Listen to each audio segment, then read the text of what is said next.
Au feu les pompiers de la maison qui brûle. Au feu les pompiers de la maison brûlée.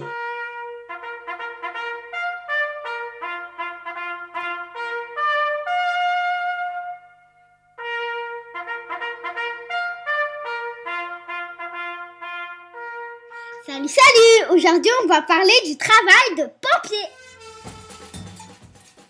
On est sorti de l'école pour aller visiter la caserne des pompiers à Passy.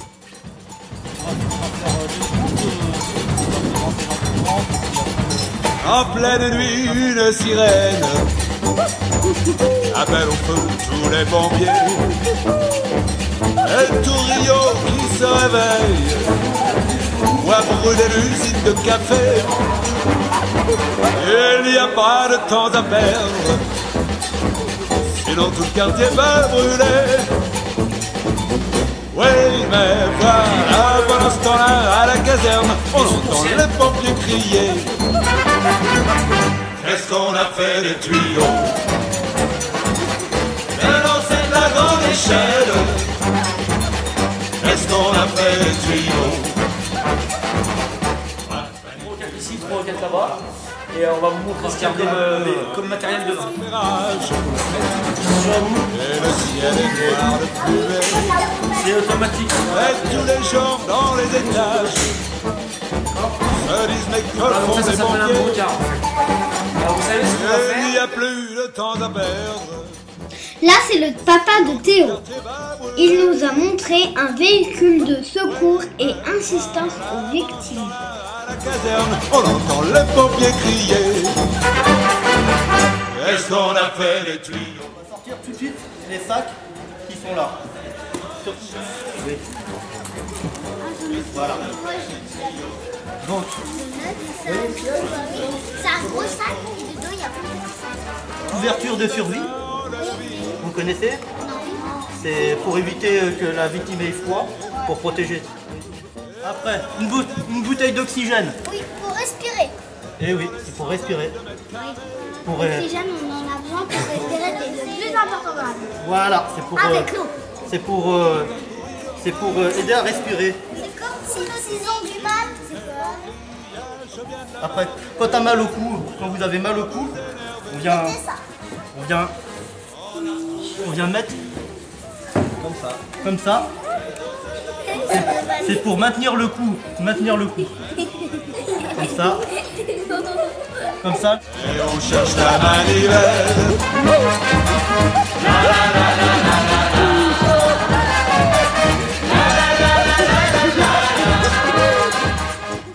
Voilà, c'est pour les adultes là. Et voilà. Dans le sac, il y avait beaucoup de pansements. Avec des grosses compresses. À ce moment-là, Emma nous a raconté une histoire qui s'est passée près de chez elle. S'est passé chez moi. Parce qu'en fait, un jour, il y a eu les pompiers, le SAMU et tout ce qui sont tués. Même l'hélicoptère qui a atterri, et et parce qu'il y a quelqu'un qui voyait déjà tout blanc et après il est tombé dans la corde. C'est exactement ça.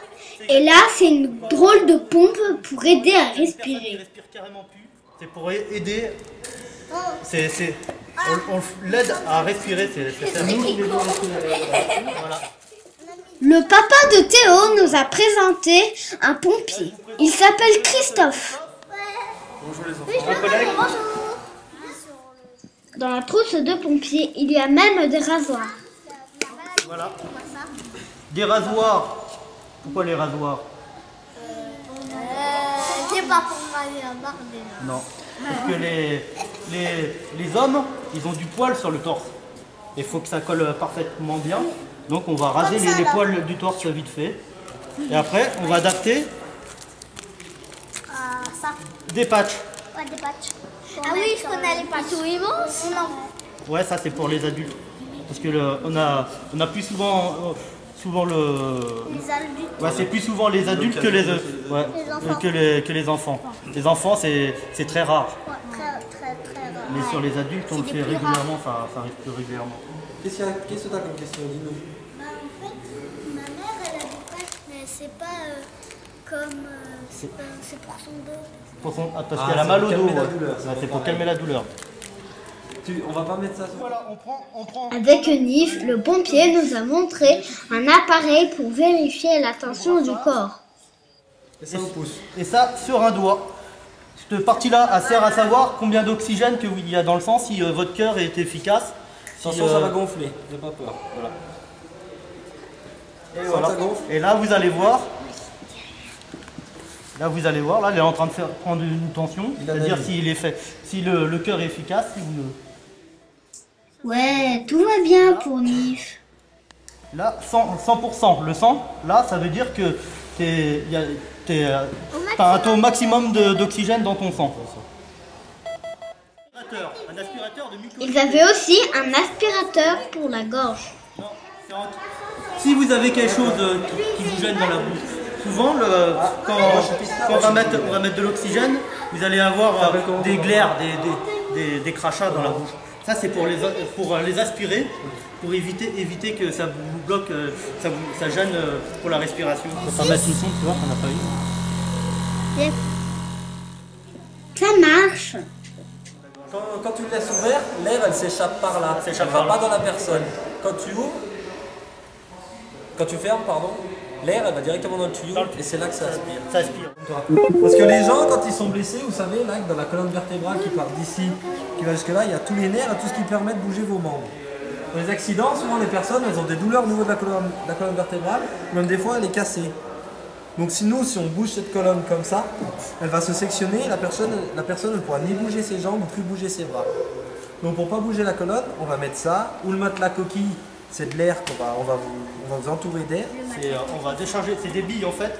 On va voir, c'est des billes qu'on va chasser l'air et ils vont venir se recoller et ça va durcir le matelas pour qu'on bouge plus. Le torse, comme ça. avec les sangles. Et là je peux plus bouger. Après, vous voyez la tête, quand la tête elle est très loin.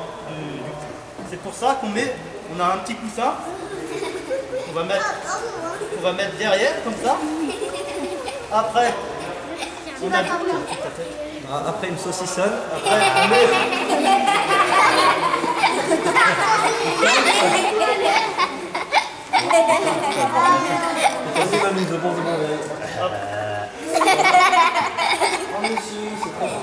Voilà. Après, voilà.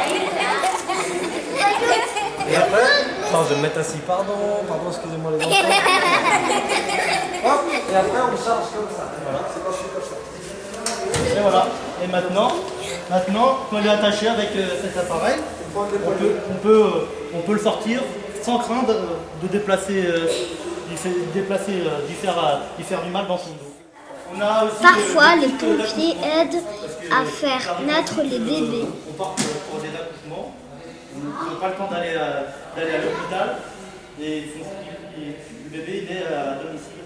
Donc on est obligé d'avoir un peu de matériel pour accoucher. Un jour, vous en avez fait un.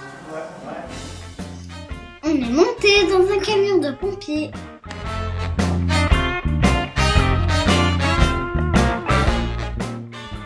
Et là, c'est moi qui conduis le camion.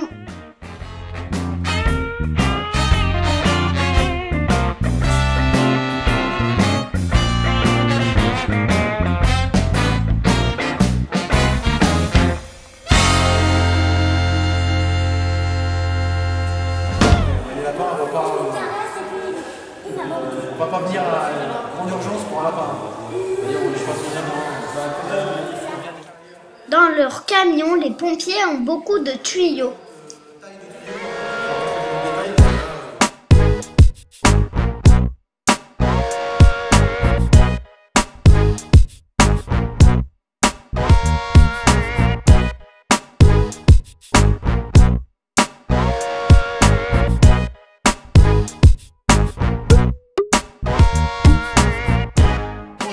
C'est pas la lance qu'on va porter tous les jours, mais on l'a dans les mains. Ça arrive. Alors comme ça, c'est une lance qui n'est pas super très lourde. Le problème, c'est qu'on va la garder peut-être bien une demi-heure dans les mains. Donc au bout d'une demi-heure, meilleur, c'est très très lourd. Plus l'aérie de 15 kg, plus tout le poids. On a environ, les pompiers, 25 kg sur nous en plus. On a 25 kg de tenue complète. Hein. On a 15 kg d'aérie, plus 10 kg de tenue. Pour faire de la mousse. Donc celles-là, elles sont très légères. Il y a un système à l'intérieur, un brassage qui fait de l'eau, du produit à vaisselle, et de l'air. Ça fait de la mousse. Et ça nous étouffe. Il existe 2 autres aéries ici. Ensuite, un autre sauvetage. Alors, un autre sauvetage, c'est pour aller secourir les gens. Peut-être tomber dans un trou. Les gens qui sont enfermés dans leur appartement, on passe par la fenêtre pour aller les chercher, ils sont blessés. Ils font le sauvetage et ils sont. Ici, les loups, il y a un baudrier pour l'escalade. Vous connaissez l'escalade? Vous en faites peut-être? Qu'est-ce que c'est l'escalade? Est-ce que c'est un baudrier? Est-ce que c'est un baudrier? Et bien nous, on en a des baudriers équipés pour pouvoir aller sauver les gens. D'accord? On appelle ça des dévidoirs. D'accord? Il y a des dévidoirs sur chaque dévidoir, il y a 200 mètres de tuyaux. Possible. Et pour aller le plus important, c'est de sauver les gens. Les victimes, c'est ce qui nous intrigue avant tout. D'accord? Et puis après, bah, ce qui est brûlé, c'est brûlé. Ça, c'est pas bien grave. Hein. Ce qui compte, c'est la vie.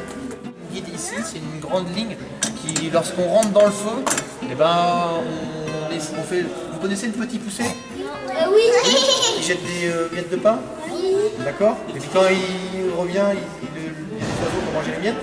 Il ne se rappelle plus par où revenir. D'accord? Et ben nous, on n'a pas mis des miettes de pain parce qu'on a peur aussi que les oiseaux nous les mangent. Donc on a une ligne guide. D'accord? On part avec une ligne guide, on l'attache dans notre dos.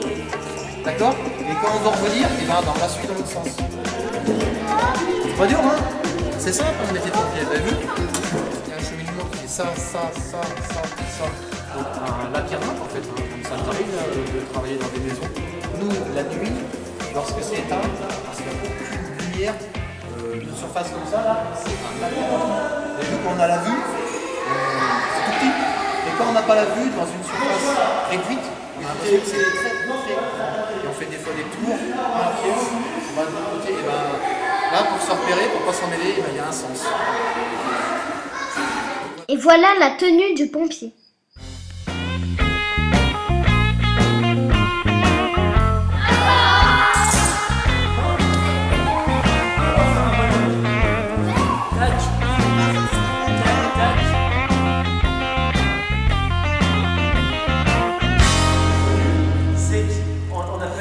Elle est hémifugée. Hémifugée, ça veut dire qu'elle résiste au feu. Elle résiste à 500 degrés, à la chaleur à 500 degrés. D'accord? Donc si on s'habille comme ça et qu'on met la main sous une flamme, ça ne brûle pas. Donc le pantalon, ensuite on va mettre la veste, comme Alexis en fait. Voilà, il met sa veste, sans oublier sa cagoule. D'accord? Mets ta cagoule. Ou ta cagoule, comme l'hiver. Voilà. Ensuite, sans oublier quoi? Le casque. C'est trop important le casque. Très important. Tout ça vient avec ouais. C'est son casque. Voilà. Et sans oublier le ceinturon. Et avec le ceinturon, il y a quoi? Dessus, il y a quoi? Il y a les gants, donc Alexis met les gants. Donc il faut au maximum être protégé. Vous avez vu, il n'y a rien qui dépasse. On ne voit pas ses orteils, on ne voit pas ses mains, on voit que ses yeux. C'est tout. Ouais, c'est tout pas mal. Parce que si tu mets le casque à l'envers, tu ne vois plus rien. Là, c'est beau. Ou si tu tournes la cagoule, ça ne va pas faire bon. C'est beau. Donc là, on dirait, on appelle Robocop. Bah oui, il voit. C'est Robocop. Oui, il voit. On va vous montrer après, vous allez mettre. Bien sûr. Ouais, ça vient. C'est même le principe que des lunettes de soleil. Voilà. Donc ça protège contre les rayonnements du soleil, et pas du soleil, surtout du feu. Une fenêtre. S'il y a une fenêtre. Mais non, on peut pas. On peut plus respirer. Voici la salle de réunion. Après la vérification, il y a un petit temps mort, donc on voit le café, on voit ce qui se passe, on voit s'il y a des problèmes dans la journée, s'il y a des routes de barrées parce qu'il y a des travaux, s'il y a des soucis sur la commune, ou si on a un problème avec le véhicule. Ensuite, à 8h, on part en sport. Quand on revient des sports, on se douche, déjeuner, et ensuite on fait de la formation. Donc cette salle, apprend des choses au tableau, on fait des calculs, on apprend des choses pour aller au feu. Avant de partir, on a eu un chocolat chaud. Merci les pompiers.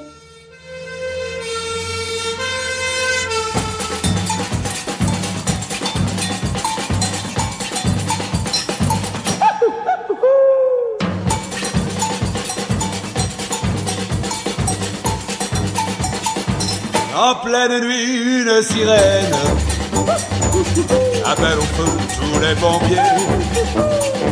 Et tout Rio qui se réveille voit brûler l'usine de café.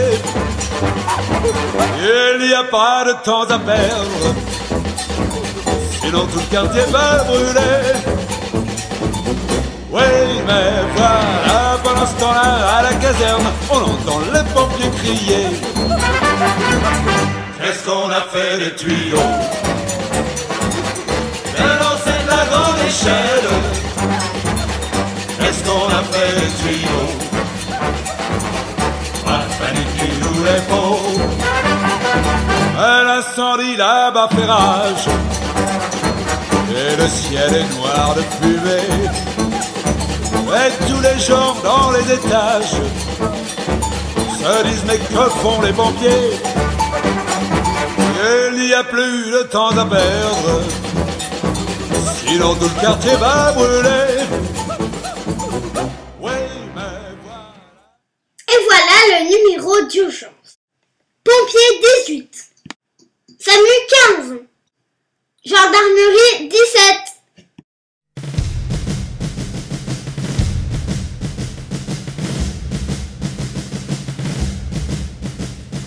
Toujours présent par tous les temps, les sapeurs-pompiers dans le vent, sauve ou périssent malheureux, glorifions les soldats du feu.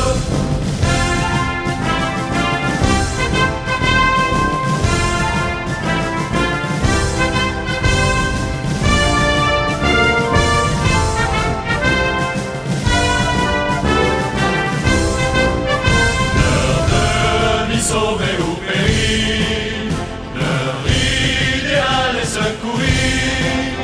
Ils ont un devoir prestigieux, sauver les vies merveilleux. Vénérons les sapeurs-pompiers, car leur courage est sublimé. Secours, sauvetage, incendie, ils luttent au péril de leur vie. Toujours présent par tous les temps, courage, amour et dévouement, pour un drapeau toujours glorieux, honneur et gloire aux soldats du feu.